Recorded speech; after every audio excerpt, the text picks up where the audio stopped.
In the upper gallery of the museum, hanging from the ceiling, there is a specimen which usually makes a big impression on visitors. Many children think it's a crocodile or even a dinosaur, and you can see why they do. With its large teeth, powerful chest, and two small front limbs, it does look quite reptilian. Other visitors wonder if it's some kind of prehistoric fish, or maybe even a shark. It is in fact a male orca, or killer whale as they are sometimes called. Many people would recognize an orca in the flesh, especially if they watch a lot of nature documentaries. But looking at just the skeleton of an orca is a different matter. It looks unfamiliar to us because the animal doesn't have its distinctive black and white markings, the very long dorsal fin, and the muscle and fat that gives it such bulk. Orcas are marine mammals and a type of toothed whale. They belong to the oceanic dolphin family and are the largest member in that group. They can be found in every ocean, being the most widely distributed of all the cetaceans. Orcas are powerful apex predators. They are also highly intelligent animals who live in complex social structures. In the wild, they can live for 50 to 80 years.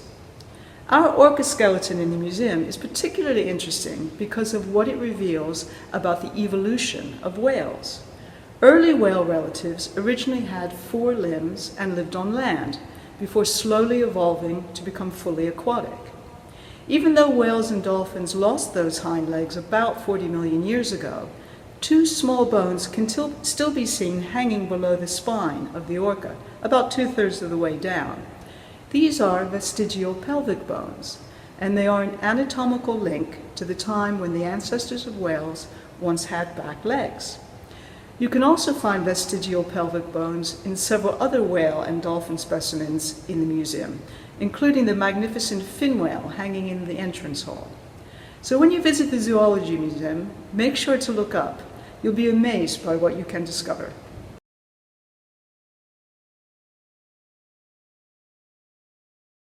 I've chosen the horseshoe crab.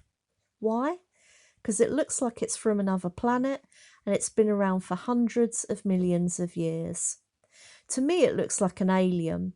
Its many legs surround its mouth, it has no jaws or teeth, and so uses those legs to crush its food. It also has more eyes than a spider and blue blood, which traps germs. That's why humans test some vaccines and drugs with it.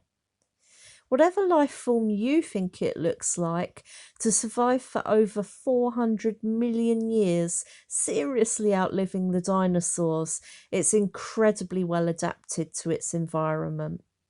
Let's look after these ocean gems. Over the short course that humans have been around, threats to horseshoe crabs have been harsh.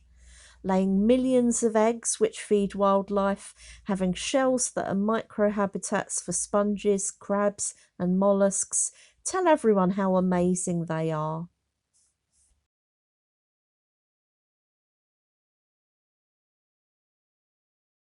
My favorite ocean animal has to be the narwhals.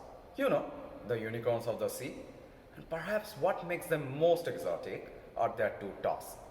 But before you start speculating, these are nothing but adapted canines. It's a more common feature among the males, and females rarely possess them.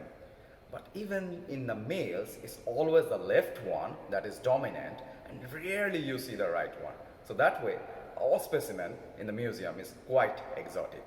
We still don't know what these tusks are exactly for. Perhaps fighting between the males, or sensing their environment, or maybe just poking the fish. We'll let you know as soon as scientists have the answer.